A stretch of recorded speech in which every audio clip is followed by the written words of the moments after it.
Magandang umaga po sa inyong lahat. Sa kabila po ng sunod-sunod na hamon ng pagkakataon at sunod-sunod na kalamidad na dinadanas ng ating bansa, ay patuloy tayong umaasa at dumadalangin sa ating Panginoon na patuloy niyang bigyan kaaliwan ang mga pamilyang namatayan at lubhang naapektuhan ng mga pagbaha at pagguho ng mga lupa.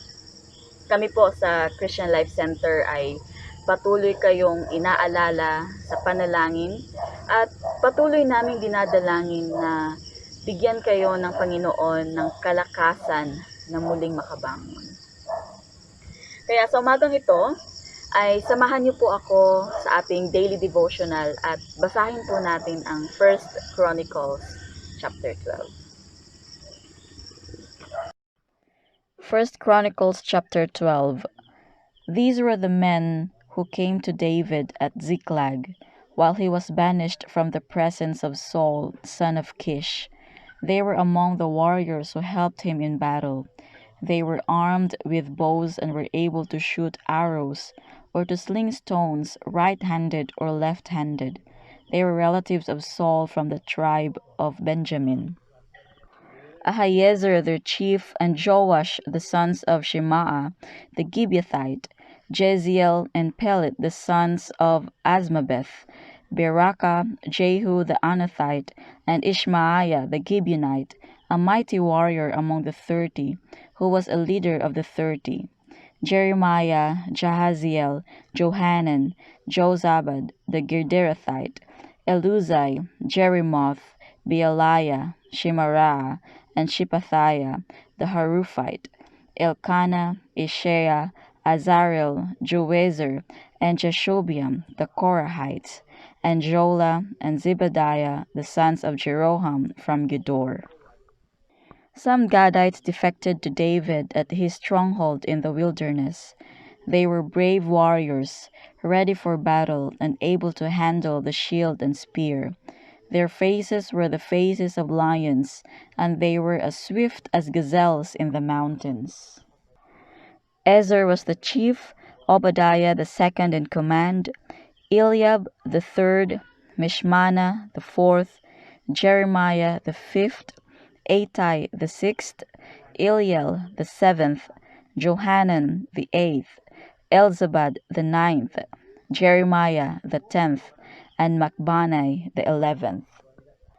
These Gadites were army commanders. The least was a match for 100, and the greatest for 1,000. It was they who crossed the Jordan in the first month, when it was overflowing all its banks, and they put to flight everyone living in the valleys, to the east and to the west. Other Benjamites and some men from Judah also came to David in his stronghold. David went out to meet them and said to them, "If you have come to me in peace to help me, I am ready for you to join me. But if you have come to betray me to my enemies when my hands are free from violence, may the God of our ancestors see it and judge you." Then the Spirit came on Amasai, chief of the 30, and he said, "We are yours, David. We are with you, son of Jesse. Success, success to you, and success to those who help you, for your God will help you." So David received them and made them leaders of his raiding bands. Some of the tribe of Manasseh defected to David when he went with the Philistines to fight against Saul. He and his men did not help the Philistines because, after consultation, the rulers sent him away. They said, "It will cost us our heads if he deserts to his master Saul." When David went to Ziklag, these were the men of Manasseh who defected to him: Adnah, Jozabad, Jediel, Michael, Jozabad, Elihu, and Zilithai, leaders of units of 1,000 in Manasseh. They helped David against raiding bands, for all of them were brave warriors, and they were commanders in his army. Day after day, men came to help David, until he had a great army, like the army of God. These are the numbers of the men armed for battle who came to David at Hebron to turn Saul's kingdom over to him, as the Lord had said. From Judah, carrying shield and spear, 6,800 armed for battle. From Simeon, warriors ready for battle, 7,100. From Levi, 4,600, including Jehoiada, leader of the family of Aaron, with 3,700 men, and Zadok, a brave young warrior, with 22 officers from his family. From Benjamin, Saul's tribe, 3,000, most of whom had remained loyal to Saul's house until then. From Ephraim, brave warriors, famous in their own clans, 20,800. From half the tribe of Manasseh, designated by name to come and make David king, 18,000. From Issachar, men who understood the times and knew what Israel should do, 200 chiefs with all their relatives under their command. From Zebulun, experienced soldiers prepared for battle with every type of weapon to help David with undivided loyalty, 50,000. From Naphtali, 1,000 officers together with 37,000 men carrying shields and spears. From Dan, ready for battle, 28,600.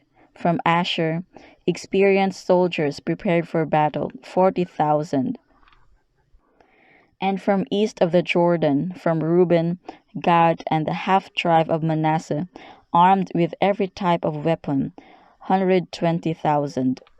All these were fighting men who volunteered to serve in the ranks. They came to Hebron fully determined to make David king over all Israel. All the rest of the Israelites were also of one mind to make David king. The men spent 3 days there with David, eating and drinking, for their families had supplied provisions for them. Also, their neighbors from as far away as Issachar, Zebulun, and Naphtali came bringing food on donkeys, camels, mules, and oxen. There were plentiful supplies of flour, fig cakes, raisin cakes, wine, olive oil, cattle, and sheep, for there was joy in Israel. This chapter started with the assembly of David's army in Ziklag, wherein David started establishing his leadership among the people of Israel. Here we can see that these people came to him and recognized him as king out of their free will.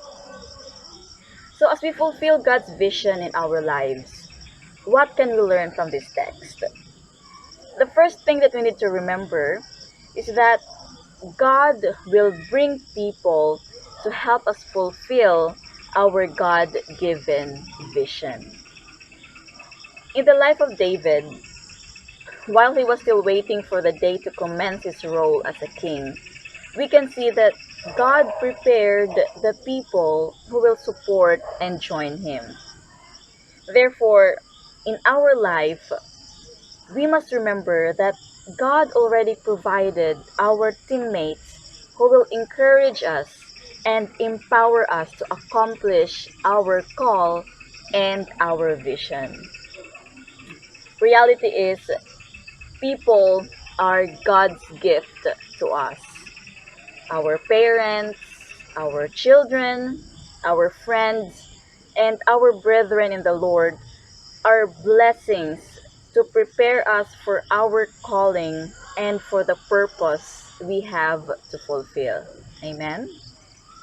Now, the second thing that we need to remember is that God's supplies are available to sustain us in the fulfillment of the vision.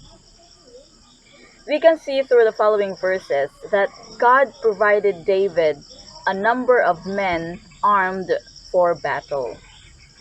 We can see in the text that God provided David with the following: First, people who use shield and spear, warriors, Levites, brave warriors, men who understood the times and knew what Israel should do, experienced soldiers, officers, and men. Now, in our life, God will not commission us to do something without the blessing of His supply and His provision because He is the God who provides. This is paramount to His all sufficient grace that is available to all of us in any situation of our life. That is why we should not worry nor be weary as we follow the will of God in our lives. And the third thing that we need to remember is that God's vision will be embraced by people as we become faithful in fulfilling it. We read a while ago that the people were so determined to make David as king of Israel. Going back to the life of David, he was anointed to become king when he was around 17 to 20 years of age. Yet he waited for more than 20 years for its fulfillment. But one thing that caught my attention are the following statements stated in the text. In verse 38, it says here, all these were fighting men who volunteered to serve in ranks. They came to Hebron fully determined to make David king over all Israel. All the rest of the Israelites were also of one mind to make David king. See, these people who were mentioned in the preceded text show that they embraced the vision and they wanted to fulfill and to partake with the vision. They invested their lives and their resources to make David king over the nation of Israel. Now, in application, let us ask ourselves these questions.